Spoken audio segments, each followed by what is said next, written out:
Excusez-moi, cher ami, parce que j'ai l'intervention de Ahmed Mahé m'a suggéré quand même de réagir, parce qu'il a dit tout à l'heure que l'actuel président nous, il était quand même, il était dedans, il était au pouvoir depuis fort longtemps. Moi, je me demande que est-ce que c'est pas une opération de relations publiques beaucoup plus qu'une volonté de changer? Pourquoi aujourd'hui il promeut la lutte contre la corruption alors qu'il était vice-président? Il n'a rien fait. En tout cas, à ma connaissance, je ne sais pas si vous allez me dire le contraire, mais en tout cas, il était président. Est-ce que c'est comme ça qu'on devrait agir? C'est comme ça quand on est un homme politique.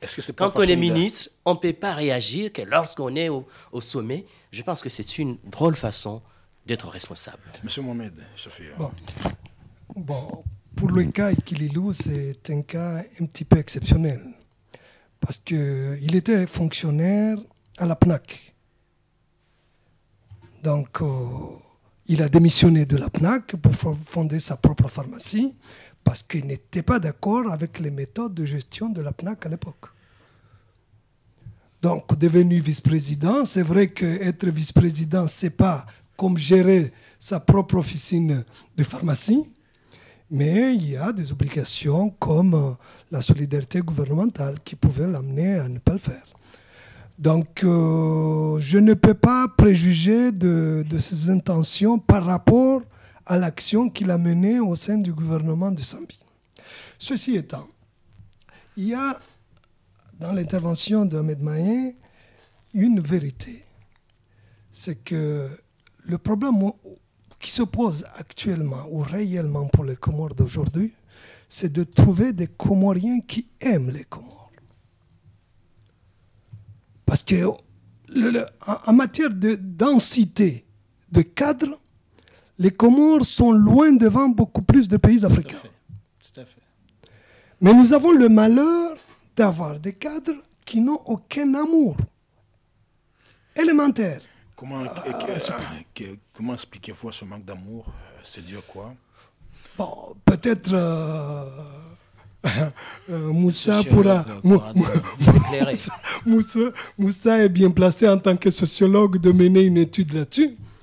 Mais ça m'est arrivé de penser que les cadres d'aujourd'hui sont en train de régler des comptes avec l'État comorien. L'État qui les a laissés pendant toute leur jeunesse, qui les a abandonnés, qui ne les a pas soutenus dans leur formation. Ils sont trouvés seuls, errants dans les écoles, errants à l'étranger. Donc aujourd'hui, en revenant au pays, ils n'ont pas cet amour, cet attachement qui pouvait les amener à bien gérer les affaires du pays, à bien conduire les affaires du pays et à bien montrer les capacités qu'ils ont pour pouvoir contribuer au bonheur du Comorien. Et c'est ce règlement de compte peut-être qui ne s'est jamais manifesté que par les faits qui peut expliquer ça. Beaucoup de gens qui habitent à l'extérieur, qui veulent aider aussi les Comores, ils se plaignent de manque de cadre ou bien de cette corruption qu'on parle aujourd'hui. Abdoulatif, comment réagissez-vous à ce... J'ai pas bien saisi votre question. Non, je disais que beaucoup de gens qui voudraient, des jeunes cadres comoriens qui sont à l'extérieur, qui aimeraient quand même un jour rentrer pour aider le pays, ils se sont heurtés je sais pas, à des fonctionnaires qui sont là, quand ils ne donnent pas un bachiche, leurs projets sont fermés ou bien... Donc, comment expliquer ça? Oui, mais ça revient toujours à ce que nous sommes en train de dire depuis tout à l'heure. C'est des causes à effet qui sont là. Comment est-ce que vous pouvez comprendre que ceux qui travaillent à la douane se sentent plus aisés que ceux qui travaillent, disons, au ministère de l'Éducation? Moi, je suis très, très stupéfait de ces genres de situations. Quand je vois que les jeunes qui travaillent aimeraient bien travailler dans la société des hydrocarbures plutôt que de travailler disons, au Mamoué. Mais c'est comme partout. Il y a Donc, les voilà. cheminots ici qui veulent, Oui, qui non, veulent non, être cheminots et tout. Non, Vous jouez, Il y a- monsieur, non, non, vous êtes en train de Il y a- jouer le il y a candidat. des- Non. Attention, il faut pas. Il y a des avantages. Non, il y a des situations sur lesquelles, ou bien auxquelles on peut apprécier, ici, quand tu compares, ou bien quand vous comparez le cheminot de l'autre, disons, citoyen qui travaille chez chez qui Carrefour aujourd'hui, ou bien celui qui travaille chez McDonald's, ou bien... Non, c'est pas le même cas. Au moins, eux, ils ont de l'argent qui est versé dans leur compte. Mais, aux Comores, travailler dans une société comme la SNPCF, c'est avoir les garanties quoi tu auras au moins un salaire Tous les mois. Donc, ce n'est pas la même chose chez les personnes qui travaillent, disons, au ministère de l'Éducation. Donc, c'est pour ça que je citais. Donc, moi, je ne voulais pas m'étaler là-dessus, mais je voulais quand même signaler quelque chose. J'ai été interpellé par la question corruption villageoise, corruption nationale, corruption individuelle, etc. Ouais.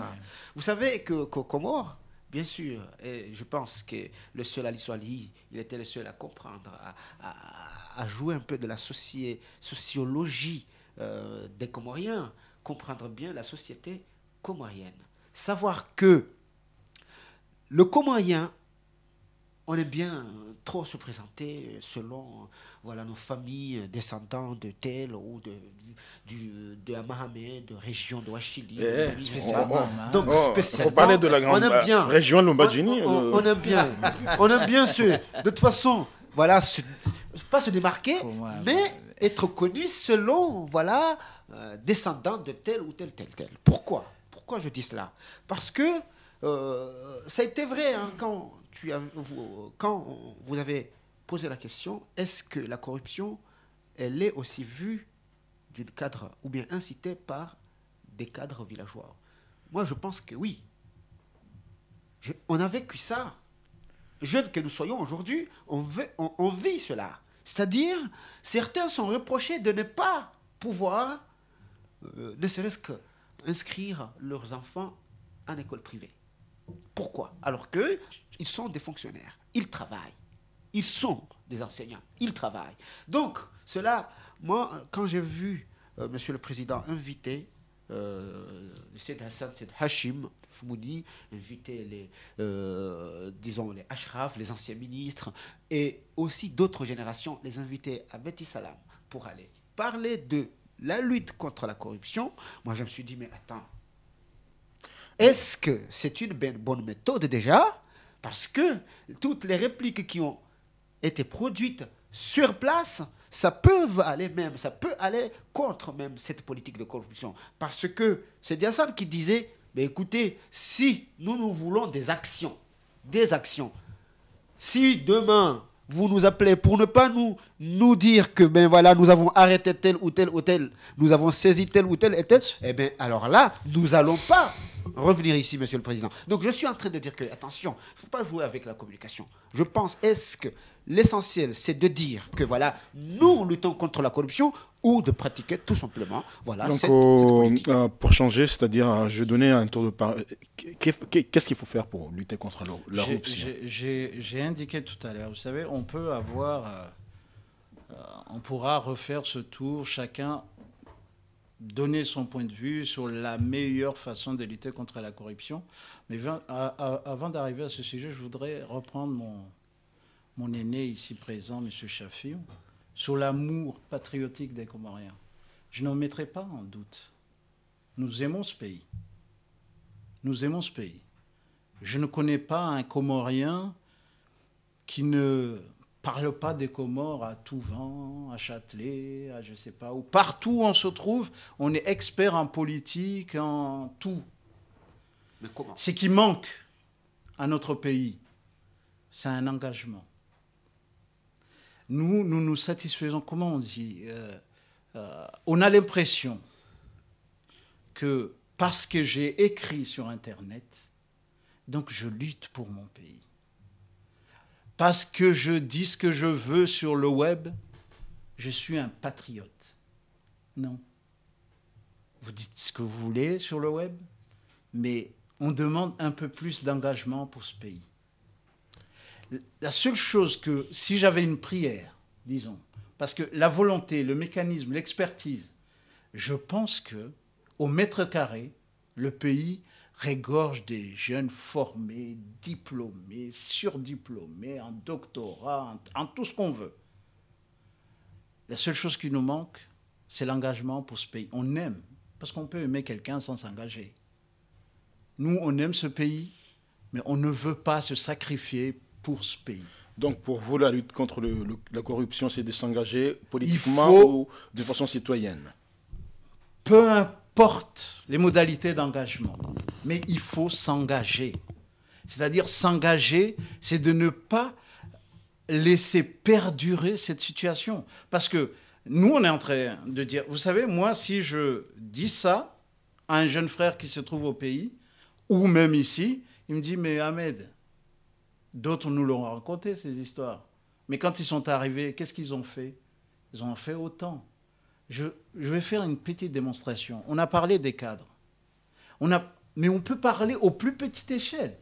Dans le village, quand un enseignant n'est pas payé, quand un haut fonctionnaire n'est pas payé, vous savez qui le paye? Les Miharouma. Avec l'argent du village.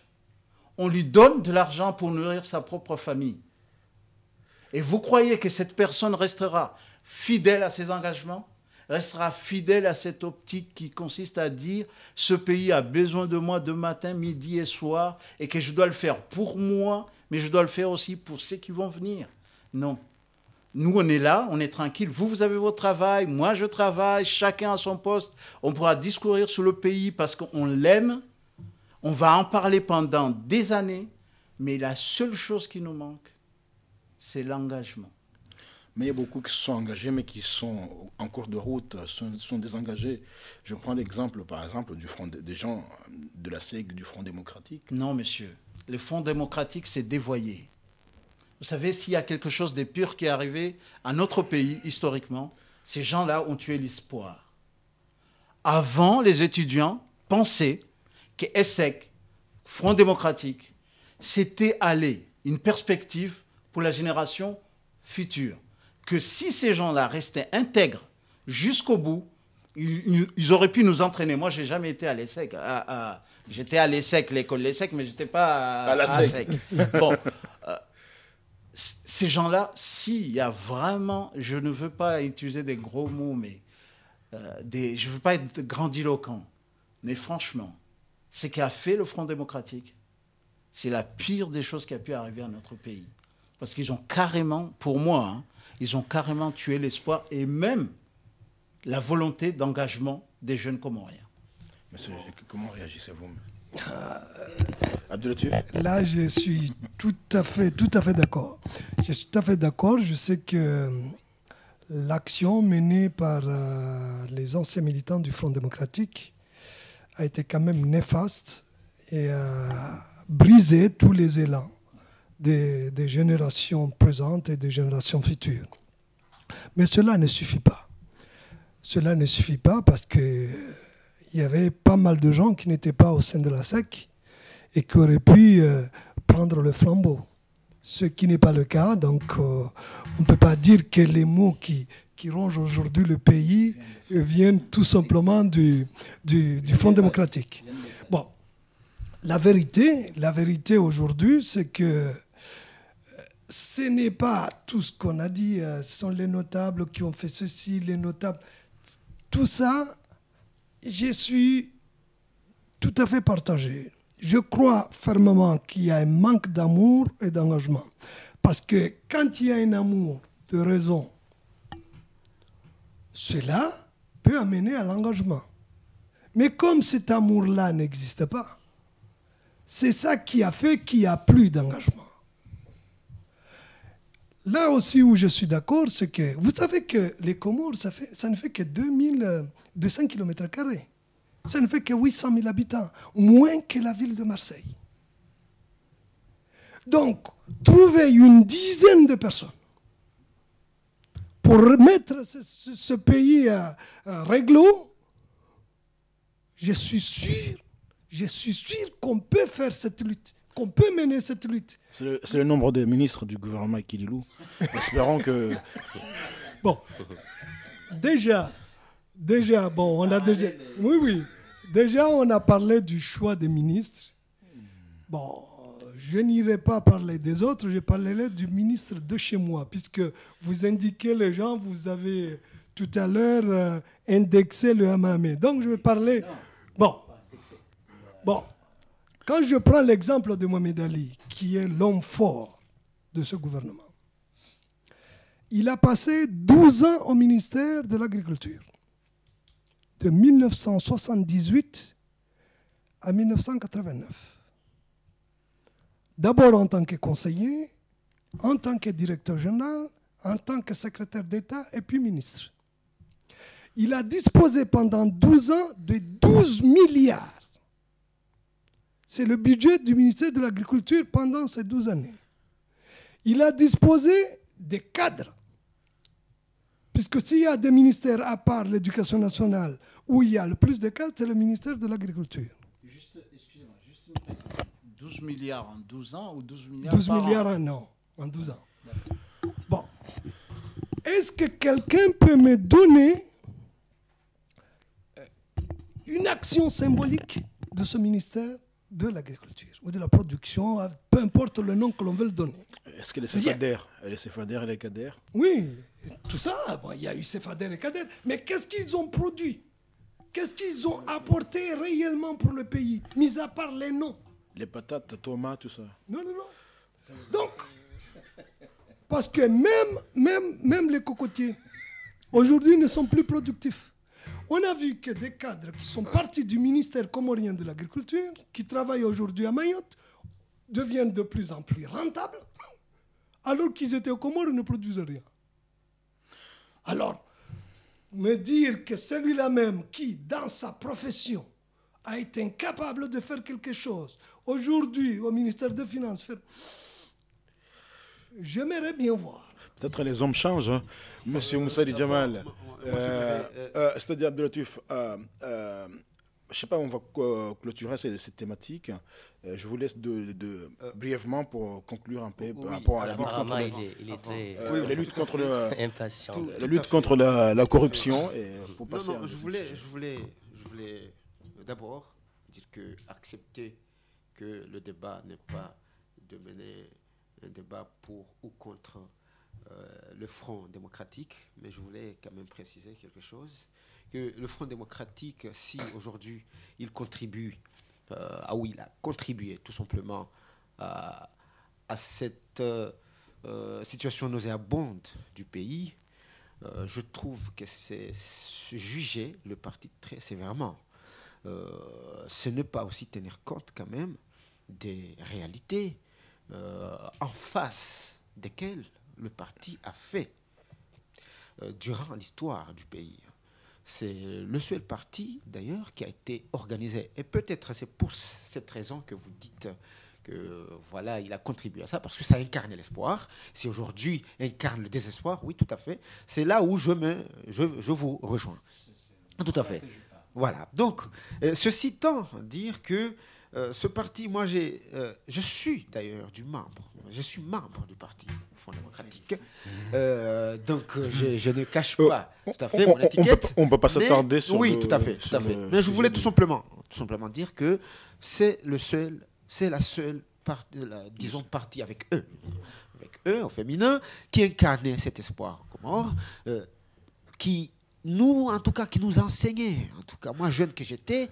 Mais ce qui est difficile, c'est que quand tu vois des cadres qui comprenaient en paix et qui sont soupçonnés de tournements faramineux, comment pouvez-vous expliquer ça? Mais je ne suis pas juge. Attention, parce que aujourd'hui, moi, en tant que membre du Front démocratique, j'étais toujours pour, disons, un débat dans le parti, au sein du parti, qui a fait que il y a eu une fronde. Il y a eu la fronde menée par Abdou Souef et ses compagnons qui sont partis parce qu'ils étaient pour une réorganisation du parti, une autre réorientation du parti. Donc, cela dit que le débat qui était dans le Front démocratique, qui est et qui devrait avoir lieu, qui n'a jamais eu lieu, a fait que aujourd'hui, des cadres, beaucoup de cadres du parti sont partis et incarnent peut-être aujourd'hui ce désespoir aujourd'hui. Donc, c'est-à-dire dire Somadou Dembélé, par exemple, qui était dans le Front démocratique, mais aussi Abdou Soueifou, qui était ministre plusieurs fois du parti Front démocratique et qui aujourd'hui sont devenus pas mal, disons, sont devenus ce désespoir, incarnent ce désespoir. Oui, là, je suis tout à fait d'accord. Mais jusqu'à dire que mais vraiment, c'est le pire qui est arrivé, c'est trop sévère. Monsieur Mahé, on ne va pas s'étaler sur le Front démocratique, c'est un débat sur la lutte contre la corruption. Donc, je voulais que Jamal, peut-être vous pouvez y revenir notre voix. Une minute. Vraiment, je ne déborderai pas. On parlait d'espoir, on parlait de problèmes d'engagement. Initialement, j'ai repris mon aîné ici, parler d'amour de la patrie. Nous aimons ce pays. Et, à un moment donné, M. Lioma a évoqué le Front démocratique. Ce n'est pas moi qui ai initié ce débat. Mais je voulais répondre sur la partie espoir. Oui, j'ai compris. Il a incité beaucoup de jeunes, ce parti a incité beaucoup de jeunes à s'engager dans la politique. Thématique politique n'intéressait pas beaucoup les Comoriens. À un moment donné, la jeunesse formée à l'extérieur s'intéressait à la politique grâce à l'association des étudiants comoriens, l'ASEC, d'accord, qui est devenue après Front démocratique. Sauf qu'au bout, et nous devons beaucoup au Front démocratique pour la lutte contre les mercenaires, et Toiti Quinti, là-dessus, on n'en démorde pas, on est d'accord. Mais je parlais d'espoir et d'engagement. Si le Front démocratique s'est dévoyé, les restants de l'équipe se sont dit que si le Front démocratique en arrive là, je pense que les autres, peut-être, ils vont suivre. On parlait juste d'histoire, d'espoir. Oui, tout à fait. J'ai compris. C'est de là-dessus. Ok, Moussali Jamal, c'est-à-dire pour lutter contre la corruption, qu'est-ce qu'il faut faire en termes comoriens? Eh bien, moi, je pense qu'il n'y a pas de mesure miracle. Je pense que l'essentiel, c'est la base. Régulariser les salaires d'une façon continue et permanente. Ça, c'est important. Ça, c'est important. Je pense qu'il n'y aura pas beaucoup d'explications à donner. La deuxième des choses, il faut intégrer dans les sociétés d'État, sociétés financières, une partie d'opposants. Il ne faut pas que ces sociétés soient gérées uniquement par le gouvernement. Il faut qu'il y ait quand même, pour qu'il y ait un contrôle efficace, une surveillance profonde, sans embarras. Il faut qu'il y ait, à mon avis, dans des sociétés d'État, des partis en même temps d'opposition, des membres de partis d'opposition, en même temps des sociétés civiles. On a vu Martin Husch, qui a été confié, il est issu de la société civile, à qui on a confié quand même une société intéressante, donc importante. La troisième des choses, la troisième des choses, ça donne au point de vue de la justice. Une fois que la rémunération est faite, il faut intégrer, si ce n'est pas le cas, de jurys populaires. Parce qu'il y a des fois où les jugements ne sont pas à la hauteur des infractions. Donc, et les jurys populaires sont là pour essayer de corriger la tolérance professionnelle, technocratique des sanctions. La quatrième des choses, réformer l'école.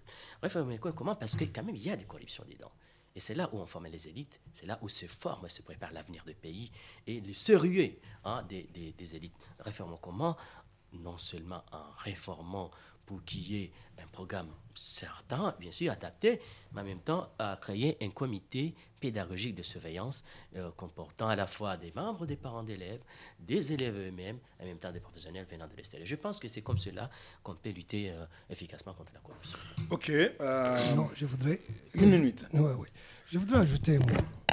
Tout à l'heure, on a tous parlé du problème des salaires. Quand on sait que pendant 5 ans, les recettes propres des Comores ont évolué de 24 à 27 milliards et demi pendant les 5 années du mandat du président Sambi. 3 milliards, donc Donc, plus. oui. Or, aucun centime aucun centime des recettes publiques des Comores n'a été versé sur les salaires. Tous les salaires qui ont été payés pendant ces 5 années sont des aides extérieures, soit de l'Union européenne, soit des pays arabes qui nous ont aidés à payer les salaires, soit du FMI et de la Banque mondiale. Mais l'État comorien, en 5 ans, n'a pas versé un centime sur les 24 à 27 milliards qui sont entrés dans ces caisses. Or, pour payer les salaires annuels, on n'a besoin que de 17 milliards. Donc nous avons 10 milliards Donc on a 10 milliards pour le reste du fonctionnement. Or, on voit qu'aucun centime n'a été versé sur les salaires. Comment voulez-vous que le pays avance? Comment voulez-vous que le simple fonctionnaire qui connaît ça, puisque ce sont les statistiques qui les ont, ils savent tous lire, et ils voient ça, ne puisse pas être amenés à déraper dans leur... on va finir sur le sujet de la corruption. On a oublié de parler un peu du cas de la SMPT qui a eu un détournement de plus de 300 millions de francs comoriens. Détournement de 300, ouais. Donc, mais on aura l'occasion d'en parler une autre fois. Donc maintenant, on va parler du deuxième sujet qui nous intéresse aujourd'hui, qui est l'affront de certains députés d'Anjouan. C'est-à-dire le vice-président du Parlement comorien, M. Djaye Amada, a constaté que lors d'une séance parlementaire, il se trouvait qu'avec les parlementaires de Ngazidja et de Moueli. Donc, comment peut-on expliquer ça? Qu'est-ce qui s'est passé? Je vous en prie. Donc, bon, pour ce qu'on en sait, on nous indique que ce n'est pas la majorité des députés enjoignés qui ont fait défaut, mais un député enjoigné qui souhaitait accéder à la présidence parce qu'il considère que un Moalien est président de la République, donc il revient à un enjoigné d'être président de l'Assemblée. En ce qui me concerne, ça peut vous paraître une péripétie, mais si je devais vous délivrer le fond de ma pensée, je dirais que il n'est pas certain que les 5 ans d'Ekililou va être 5 ans apaisés dans l'unité, puisque nos frères enjoignés, sans vouloir les indexer d'une manière générale, disons certains frères enjoignés, ont une approche du pouvoir aux Comores. Je ne trouve pas d'éléments de comparaison, mais ils ont l'impression que quand ils ne sont pas au pouvoir, ceux qui sont au pouvoir sont illégitimes. C'est votre sentiment? Je n'ai pas le temps de reprendre l'histoire. Nous connaissons tous à peu près l'histoire de ce pays. Et les grands Comoriens, les Moaliens et la majorité de nos frères enjoignés doivent être très attentifs. Parce que les mêmes qui nous ont fait le coup en 1997, vous connaissez ceux qui ont été condamnés? Où sont-ils? Ils sont dans la fonction publique, ils sont dans l'armée, ils sont partout. Donc nous n'avons pas réglé ce problème. Nous avons survolé le problème parce que Monsieur le Président, notre Président qui a été élu démocratiquement, Monsieur Sambi, ne pouvait pas rentrer chez lui. Donc la seule façon qu'il a trouvé de rentrer chez lui, c'est de faire la guerre à Mohamed Bakar. Mais au-delà de ça, le problème de l'unité de notre pays n'est pas réglé. D'accord, M. Moussaïd Jamal, vous avez écrit un article là-dessus. Donc, comment jugez-vous un peu l'affront de ces députés? Est-ce que ce n'est pas légitime, ce n'est pas normal qu'ils demandent que la présidence du Parlement revient à l'île d'Anjouan? Je pense qu'il y a eu des interventions, en tout cas des prises de position de la part du vice-président actuel de l'Assemblée. Soit ce n'est pas légitime au point de vue du texte. Le texte détaille, précise, détermine comment accéder à la présidence de l'Assemblée. Alors, pourquoi ils ont fait? Peut-être ils ont fait cette défection, parce que quand même c'est une défection, hein, la politique de la chaise vide, au nom de la légitimité électorale. Mais ils se trompent. Ils se trompent parce que ce n'est pas parce qu'on est élu qu'on peut se permettre de réagir, de contester les textes de loi pour lesquels, au nom desquels on est élu. Je pense que la légitimité ne se réduit pas uniquement à l'expression électorale. Elle est vaste. Donc, alors, moi je pense que les députés, ces législateurs doivent montrer l'exemple. L'exemple qu'il faut respecter les textes. La Constitution qui sont les bases même de la cohésion sociale, de l'unité sociale. Parce que vous avez parlé tout à l'heure de l'amour du pays. Comment voulez-vous que les citoyens aient confiance vis-à-vis de leurs dirigeants alors que les dirigeants eux-mêmes ne montrent pas l'exemple? Donc, raison pour laquelle, à mon avis, cette fronde est grave, menace la démocratie et donne un mauvais exemple. Il faut le condamner. Il faut les condamner. Donc, soit demander à ce que ce député demande pardon, ou alors les révoquer. Je pense que c'est la meilleure façon de sauver et donner force à la démocratie et de donner que quand on s'attaque, quand on fout le pied les lois qui nous régissent, qui garantissent l'ensemble de l'archipel, eh bien, on ne reste pas impuni. C'est mon sentiment. Monsieur Mohamed Chafi. Moi, tout d'abord, je n'ai pas été étonné de la réaction des députés enjoignés. D'abord, parce que j'ai participé indirectement à la rédaction de la Constitution de 2002, que je savais que cet article qui prévoyait que le quorum devait être atteint par 2/3 et qu'on s'est arrangé au niveau du nombre de députés par île pour que 2 îles n'aient jamais le quorum, donc sauf si c'est en juin et la Grande Comore. Mais tant qu'en juin se rallie à Moélie, il n'y aurait pas de quorum, et tant que Grande Comore et Moélie se rallient, il n'y aurait pas de quorum. Et que d'ailleurs, c'est une des raisons qu'on a fait que la loi de finances devait être votée aux 2/3, ce qui est une exception dans le monde. Une loi de finances, il est voté à la majorité absolue, sauf au Comores où il est voté aux 2/3. Donc, quelque part, je m'y attendais à cette réaction. Mais là où je l'ai trouvé quand même déplacé, flagrant, c'est que le lendemain de la passation du pouvoir du président sortant enjoigné au président tramwellien réagir de telle sorte, c'est ça qui est, à mon avis, plus choquant. Parce que, comme on l'a dit, au niveau des textes, rien ne dit que obligatoirement on doit avoir aussi une présidence tournante au niveau du Parlement comme au niveau du Conseil constitutionnel. Ceci étant, il y a une tactique politique. Parce qu'à partir du moment où le Parlement ne peut pas se réunir, parce que s'ils étaient venus le premier jour et que le lendemain ils ne sont pas venus, donc le Parlement serait ouvert, donc on pouvait continuer les travaux sans eux. Mais à partir du moment où ils ne sont pas venus le premier jour, donc le Parlement ne peut pas se réunir. Le président est le dos au mur. De deux choses l'une. Ou il accepte la revendication enjoignaise et demande aux autres, au président du Parlement de démissionner, et il reste prisonnier pendant les 5 années, il ne foutra rien, ou il reste ferme, mais courtois, parce qu'il y a 2 sortes de fermeté. Et là, la loi lui donne la main. Il peut dissoudre l'Assemblée, sans provoquer des élections anticipées. Il dissout l'Assemblée en disant « J'attends la fin des mandats de présidence des îles pour renouveler l'Assemblée de l'Union. » Et pendant toute cette période, et pendant tous les 4 ans qui restent, je vais légiférer par ordonnance.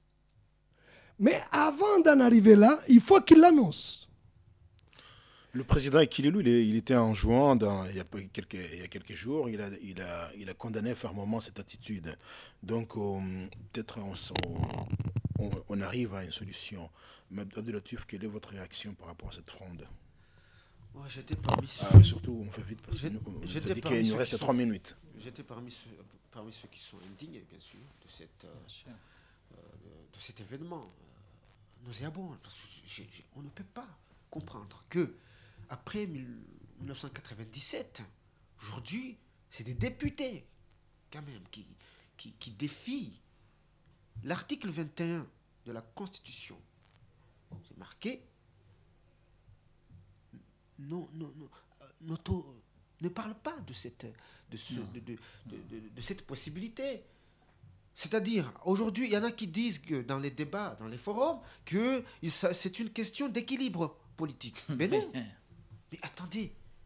Donc vous voulez dire qu'il y a dans chaque pays un vice-président, donc aucun pays, aucun île aucune institution, le droit de... aucun texte qui dit cela. Aucun texte qui dit cela. Qui dit que, ben voilà, si le président est maoré, disons, on l'espère, ou bien moélien, ou grand comorien, le président de l'Assemblée sera de telle île. Ça n'a été jamais abordé dans ce sens. Donc aujourd'hui, moi je pense que le rôle de l'historien comorien, c'est là où je voulais en venir, le rôle de nos historiens par rapport à ces séquences de l'histoire, il est là. On n'a pas tiré, comme vous le disiez tout à l'heure, on n'a pas tiré les leçons du séparatisme, pas d'une fronde, mais disons de cet événement du 97 qui a eu lieu et qui nous a barré toutes les routes. Donc on n'a rien tiré là-dessus. Donc j'espère que ça n'a pas... Il nous reste une minute. Qui peut conclure? Qui veut conclure? On pourrait laisser ça à notre aîné pour conclure, mais... C'est-à-dire qu'est-ce qu'il faudrait, quelle attitude il faut avoir à l'égard de nos amis de nos députés enjoignés, ou bien l'État comorien, qu'est-ce qu'il doit faire? Ce qu'il faut d'abord noter, ce ne sont pas les enjoignés. Voilà, parce que, il faut être prudent quand même. Sur ce point-là, il faut voir que même quand on regarde l'histoire du mouvement séparatiste, ce ne sont pas les enjoignés. Or, assez souvent, quand il y a des événements comme ça, on a toujours tendance à penser que les enjoignés, le petit enjoigné qui travaille ici ou là, c'est le responsable. Il n'a jamais été consulté. On a des employés de l'administration. Une élite. Une élite qui veut faire du séparatisme un moyen de promotion. Voilà. C'est leur boutique. Donc, c'est à cela qu'il faut bien réfléchir pour pouvoir apporter la solution appropriée. Voilà. C'est le dernier mot. Merci d'avoir participé à cette émission. J'espère que nous aurons l'occasion d'en faire autant. Et merci à tous d'être venus. Merci. Merci à vous. Voilà.